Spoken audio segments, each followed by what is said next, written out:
علی یہ امپورٹنٹ ہے، اگر اس حساب سے چلیں تو 22 23 24 تو 24 سے لے کر 24 کو بھی ہو سکتا ہے نو کانفیڈنس، کیونکہ 3 دن کی بحث ہے۔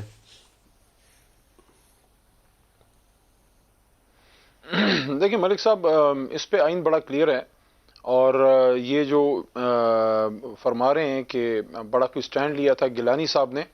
مجھے نہیں پتا کیا سٹینڈ لیا تھا۔ مجھے تو اتنا پتا ہے کہ ایک میرا صدر ہے عارف علوی، ڈاکٹر عارف علوی، اور ایک آصف علی زرداری۔ زرداری صاحب پہ بھی عدالت نے جو ہے ان کو بلایا، اور ڈاکٹر صاحب کو بھی بلایا۔ انہوں نے استثناء کلیم کی، جو ایک آئینی حق تھا، میں اس پہ نہیں کہتا، استثناء کلیم کی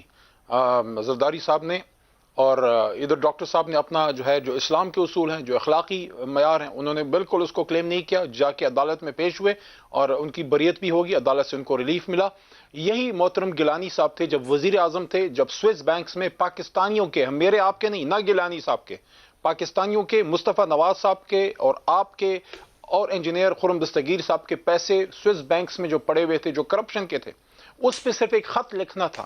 کہ وہاں سے پیسے پاکستان آ جاتے، اور اس پہ گیلانی صاحب نے اپنا عہدہ چھوڑنا، عدالت سے سزا پانا تو اس کو ایکسیپٹ کیا، لیکن ایک خط نہیں لکھا جو ان کی آئینی ذمہ داری تھی کہ پاکستانیوں کے پیسے واپس لائے جاتے۔ تو یہاں ہمیں بڑے آئین وغیرہ کے درس وہ سکھائے جاتے ہیں، لیکن میں یہ سمجھتا ہوں کہ اسپیکر صاحب کو اپنی ذمہ داریوں کا پورا 24 سے وہ وقت کا آغاز ہوگا، اگر اس کو سامنے رکھا جائے 22 23 24 وہ کسی کی سائڈ نہیں لیں گے۔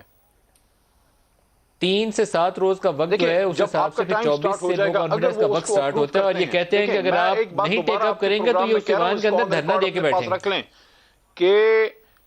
کہ یہ جو ان کی نو کانفیڈنس، ان کی جو موشن ہے، جو ریزولوشن یہ لانا چاہتے ہیں، یہ جب تک اسمبلی کا سیشن نہ ہو آپ موو ہی نہیں کر سکتے، آپ دے ہی نہیں سکتے۔ جب سیشن سٹارٹ ہوگا، سیشن کے دوران ہی دے سکتے ہیں۔ یہ آرٹیکل جو ہے اپنا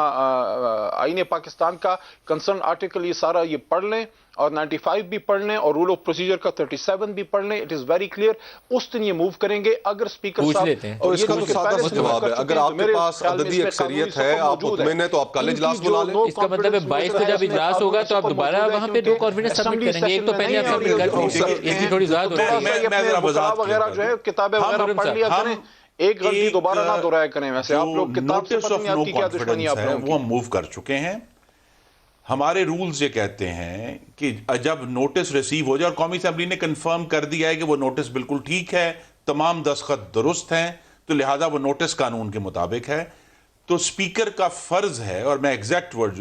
کہ کوسچن آر کے بعد وہ motion of no confidence will be taken up, اس میں کوئی to the exclusion question hour کے فوراً بعد وہ ٹیک اپ ہونا ہے، اس میں کوئی گنجائش نہیں ہے ادھر جانے کی یا ادھر جانے کی، آگے جانے کی بھی جانے، آپ نے وہ ٹیک اپ کرنا ہے، وہ ٹیک اپ کریں گے تو معاملہ آگے چلے گا۔ آفیشلی 22 مارچ جو ہے